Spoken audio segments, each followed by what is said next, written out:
The Walking Dead Season 9 has thrown some pretty big moments at audiences. There's been a 6-year time jump, the departure of a major character, and the introduction of a new set of villains. The season has just dropped its mid-season finale, and throughout this video I'll be breaking down everything you need to know from Episode 8, Evolution. There will of course be heavy spoilers, so if you haven't seen the episode yet, then I highly suggest that you turn off now. For everyone else, I'm Deffinition, and welcome to the channel where I ruin it so you don't have to.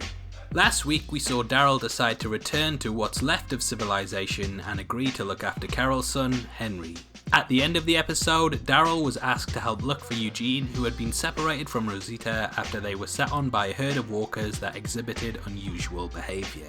This new chatty bunch of walkers becomes the main focus of this week's episode, and we learn a lot more about how they are able to communicate and what's actually going on with their Gollum impression. First, Carol and Daryl become Legolas and Aragorn, and now the walkers are talking. Like J.R.R. Tolkien? No.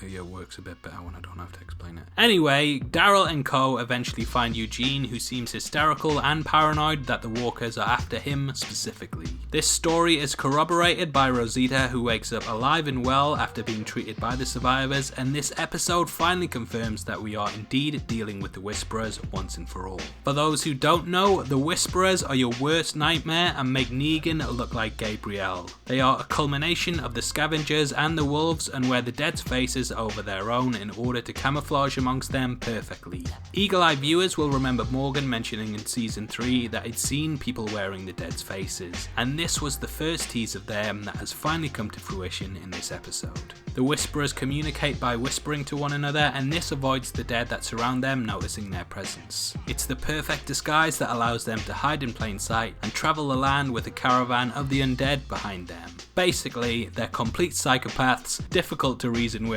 and also stink. Probably.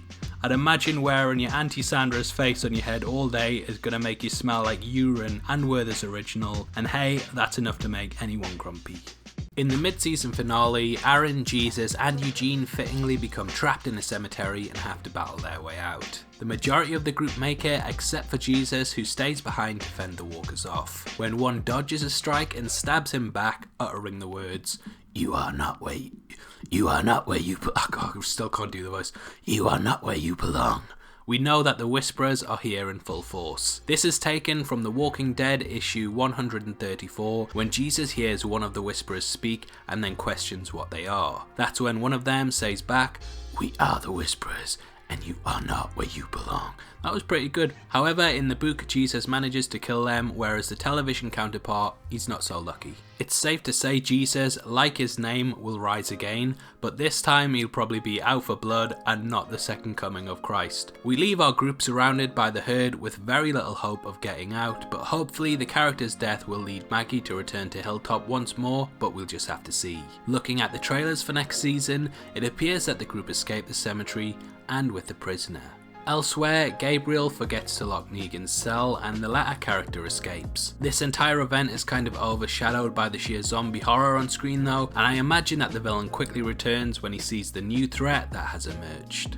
So, what are your thoughts on the mid-season finale of Season 9? Are you enjoying the new features of The Walking Dead, and what do you hope to see when the show returns? Comment below and let me know, and if you enjoyed this video then please like it and make sure you check out my breakdown of last week's episode, Stradivarius, which will be linked at the end of this one. This is a channel for people who are never missing television, so if that's the kind of thing you like, you need to subscribe to Deffinition. Thanks again for taking the time to watch this, you've been the best, and I'll see you next time. Take care, peace.